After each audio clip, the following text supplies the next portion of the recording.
Welcome student, स्वागत है आप सभी का। आपका भाई सीपी टीच आज आपके लिए जो क्लास लेके आया है वो आप जो देने जा रहे हैं राजस्थान के तमाम एग्ज़ाम, चाहे वो एलडीसी हो, सेकंड ग्रेड हो, फर्स्ट ग्रेड हो, तमाम एग्ज़ाम में आपके लिए एक वरदान साबित होगी और आपकी तैयारी को, आपके रिवीजन को एक बेहतर दिशा मिलेगी और आपका बेहतर रिवीजन होगा। और आरपीएससी की रियल और तमाम लेटेस्ट पैटर्न पर आधारित सवाल है। तो शुरू करते हैं। पहला प्रश्न, पूर्व आधुनिक काल की राजस्थानी साहित्यिक कृति द्रौपदी विनय के रचनाकार कौन है? Option number 1 Nathu Singh, option number 2 Ramnath Kavia, option number 3 Mukund Singh, option number 4 Swaroopdas. इस प्रश्न का उत्तर नंबर 2 रामनाथ कविया होगा। रामनाथ कविया ने द्रौपदी के वस्त्र हरण से संबंधित ये रचना लिखी है, जिस रचना का नाम है द्रौपदी विनय। और ये पूर्व आधुनिक राजस्थान साहित्य कृति द्रौपदी विनय हमेशा सवाल ये आता है क्योंकि ये मिलान में भी पूछते हैं कई बार। अगला प्रश्न, मेवाड़ में घेर नृत्य करने वाले सामान्यतः किस रंग की अंगरखी पहनते हैं? ऑप्शन नंबर 1 लाल, ऑप्शन नंबर 2 केसरिया, ऑप्शन नंबर 3 हरा, ऑप्शन नंबर 4 सफ़ेद। इस प्रश्न का उत्तर नंबर 4 सफ़ेद होगा।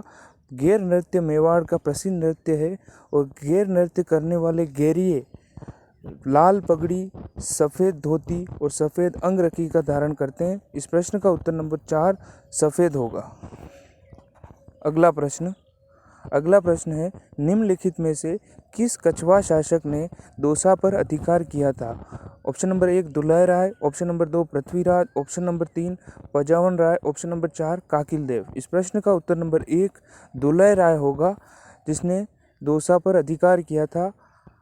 अगला प्रश्न जो बहुत ही खास और इम्पोर्टेंट प्रश्न है, किस विद्वता से प्रभावित होकर मुगल सम्राट अकबर ने उन्हें चाकदार बाग तथा कुला नामक राजकीय पोशाक पहनने की इजाज़त दी थी?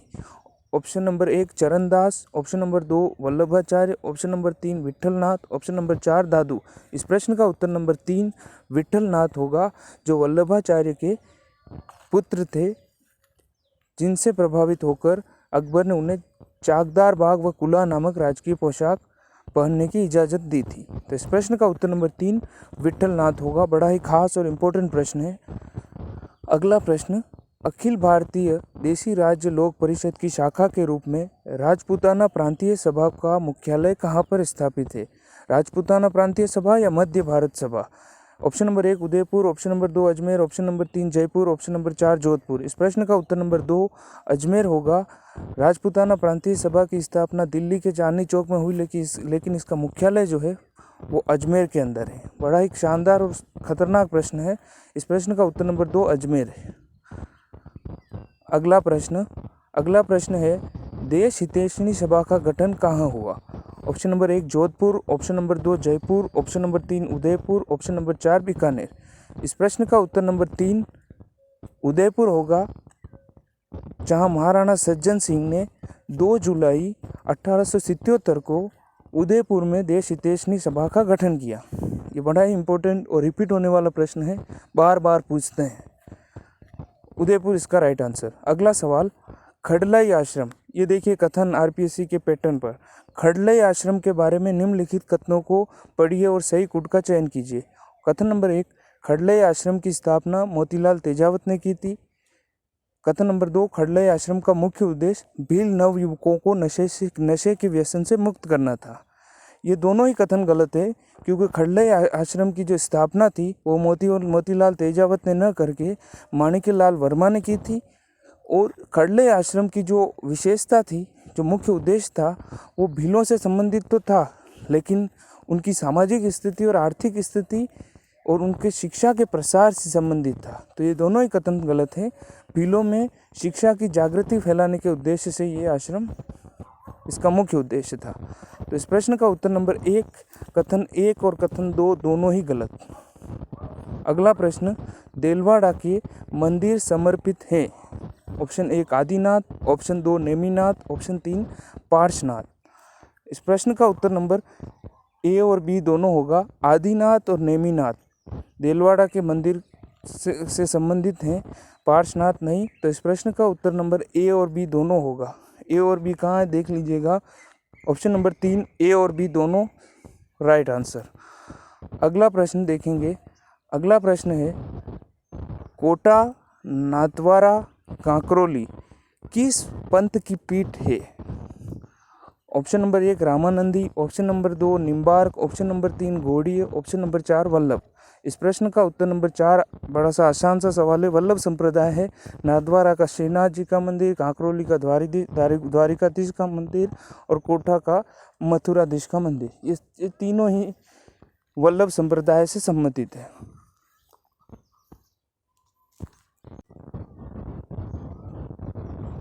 अगला सवाल बड़ा ही इम्पोर्टेंट और ख़ास सवाल है, आपके आने वाले एग्जामों में रिपीट भी हो सकता है।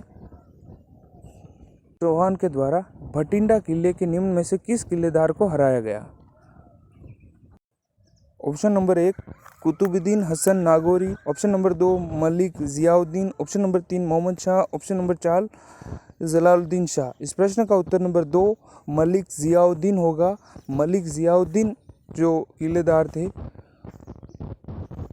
अगला प्रश्न, जनगणना 2011 के अनुसार राजस्थान के किन जिलों में क्रमशः सर्वाधिक व न्यूनतम दशकीय जनसंख्या वृद्धि दर है? Option 1 Jaisalmer Ganganagar, option 2 Barmer Jhunjhunu, option 3 Barmer Ganganagar, option 4 Jaisalmer Jhunjhunu. इस प्रश्न का उत्तर नंबर 3 बाड़मेर और गंगानगर। सर्वाधिक और न्यूनतम दशकीय वृद्धि दर में बाड़मेर सर्वाधिक और गंगानगर न्यूनतम। बाड़मेर का 32.5% और गंगानगर का 10.1%। जो सर्वाधिक है वो बाड़मेर है और जो न्यूनतम है वो गंगानगर है। याद रखिएगा, आने वाले एग्जामों में ये प्रश्न रिपीट भी हो सकता है, क्योंकि बार बार आरपीएससी इस सवाल को पूछ रही है। अगला सवाल, राजस्थान के कृषि विभाग के वर्गीकरण के अनुसार गहरी मध्यम काली मृदा पाई जाती है। ऑप्शन नंबर 1 अलवर तथा सवाई माधोपुर में, ऑप्शन नंबर 2 डूंगरपुर बांसवाड़ा में, ऑप्शन नंबर 3 चित्तौड़ भीलवाड़ा में, ऑप्शन नंबर 4 उदयपुर राजसमंद में। इस प्रश्न का उत्तर नंबर 3 चित्तौड़ और भीलवाड़ा होगा, जहां गहरी मध्यम काली मृदा पाई जाती है। अगला प्रश्न, दक्षिणी पश्चिमी मानसून काल में राजस्थान की सामान्य वार्षिक वर्षा की मात्रा कितनी? ऑप्शन 1 75 से 79%, ऑप्शन नंबर 2 85 से 89%, ऑप्शन नंबर 3 90% से अधिक। इस प्रश्न का सही उत्तर ऑप्शन 3 90% से अधिक। अगला प्रश्न, निम्नलिखित में से कौन से राजस्थान में प्रमुख तांबा उत्पादक क्षेत्र है? ऑप्शन 1 अकावली खाने, ऑप्शन 2 मंधान पहाड़ियाँ, ऑप्शन 3 दरीबा पहाड़ियाँ, ऑप्शन 4 उडवारिया। अकावली की पहाड़ियाँ तंबाकू से संबंधित है। इस प्रश्न का उत्तर नंबर बी और सी मंधान की पहाड़ियाँ और दरीबा की पहाड़ियाँ प्रमुख तांबा उत्पादक क्षेत्र है। बी और सी देख लीजिएगा, बी सी कहाँ है। ऑप्शन नंबर 1 इस प्रश्न का बिल्कुल राइट आंसर होगा। मंधान की पहाड़ियाँ और दरीबा की पहाड़ियाँ प्रमुख तांबा उत्पादक क्षेत्र है। अगला सवाल लोकगीतों से संबंधित है। लोकगीतों को मिलान करना है। बीरा या वीरा ये भाई बहन का प्रेम गीत है, तो बीरा को जो है वो भाई बहन का प्रेम गीत से मिलान करना है। चरुआ जो है वो संस्कार गीत है। चरुआ जो है वो एक संस्कार गीत है। और गुड़िल्यो जो है वो ऐतिहासिक घटनाओं पर आधारित लोकगीत है। और बादली ऋतु आधारित गीत है। तो आप मिलान कर दीजिएगा, पहले में 3 दूसरे में 1, पहले में 3 दूसरे में 1 तीसरे में 2, 3 1 2 4, 3 1 2 4, 3 1 2 4 कहाँ है वहाँ आप मिलान कर दीजिएगा। 3 1 2 4 ऑप्शन नंबर 2 इस प्रश्न का राइट आंसर है। अगला प्रश्न, किसके द्वारा अलवर रियासत में निमुचना किसान आंदोलन का नेतृत्व किया? निमुचना किसान आंदोलन का नेतृत्व नानक जी, ठाकर जी पटेल, हनुमान सिंह, पन्नाराम चौधरी, माधो सिंह और गोविंद सिंह। ये प्रश्न बार बार रिपीट होता है। इस प्रश्न का उत्तर नंबर 4 माधो सिंह और गोविंद सिंह। अलवर रियासत में निमुचना किसान आंदोलन का नेतृत्व करने वाले माधो सिंह और गोविंद सिंह। ये ध्यान रखिएगा, रिपीट भी होगा ये आगामी आने वाले एग्जामों में। अगला प्रश्न, धौलपुर में आचार सुधारणी सभा की स्थापना किसके द्वारा की गई? Option number 1 Jorilal Indu, option number 2 Jwala Prasad जिज्ञासु, option number 3 Yamuna Prasad Verma, option 4 Madan Singh. इस प्रश्न का उत्तर नंबर 3 यमुना प्रसाद वर्मा होगा, जिन्होंने धौलपुर में आचार सुधारणी सभा की स्थापना की। धौलपुर में आचार सुधारणी सभा की स्थापना यमुना प्रसाद वर्मा के द्वारा की गई। अगला सवाल देखिएगा। अगला सवाल है, निम्नलिखित में से किस स्थान पर रिको द्वारा agro and food processing zone विकसित किया गया? Option number 1 Silora Kishangarh, option number 3 Bishnoda Dholpur, option number 4 Dhaulai Jaipur, option number 2 Tiwari Jodhpur. इस प्रश्न का उत्तर नंबर 2 तिवरी जोधपुर होगा, जहां agro and food processing zone की स्थापना की गई। ये बड़ा ही खास और रिपीट होने वाला है। तिवरी जोधपुर फूड एंड खाद्य कृषि और खाद्य प्रसंस्करण क्षेत्र विकसित किया गया। ध्यान रखिएगा, बड़ा ही इंपॉर्टेंट प्रश्न था ये, agro and food processing zone की स्थापना। अगला प्रश्न, रणकपुर के मंदिर के विषय में निम्न कथनों में कौन सा कथन सत्य है? कथन नंबर 1, इसका निर्माण धरणक अथवा धरण शाह ने करवाया। दूसरा कथन, इसका शिल्पी देपाक था। सत्य बात है, दोनों कथन सत्य हैं। कथन नंबर 3, इस मंदिर की मुख्य प्रतिमा जैन तीर्थकर भगवान आदिनाथ की है। ये तीनों ही कथन गलत है। तो इस प्रश्न का उत्तर नंबर ए, बी, सी तीनों होगा।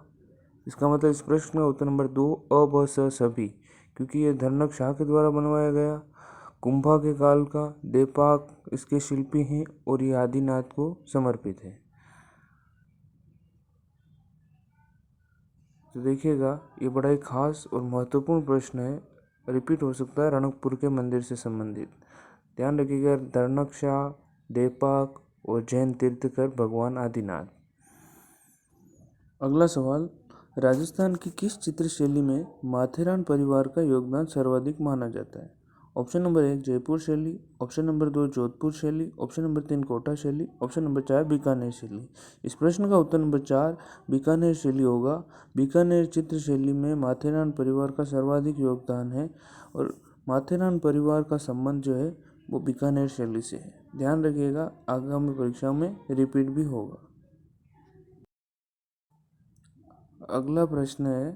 अगला प्रश्न है निम्नलिखित में से किस स्थान से राजस्थान के लोगों ने प्रथम साप्ताहिक समाचार पत्र राजस्थान केसरी का प्रकाशन किया?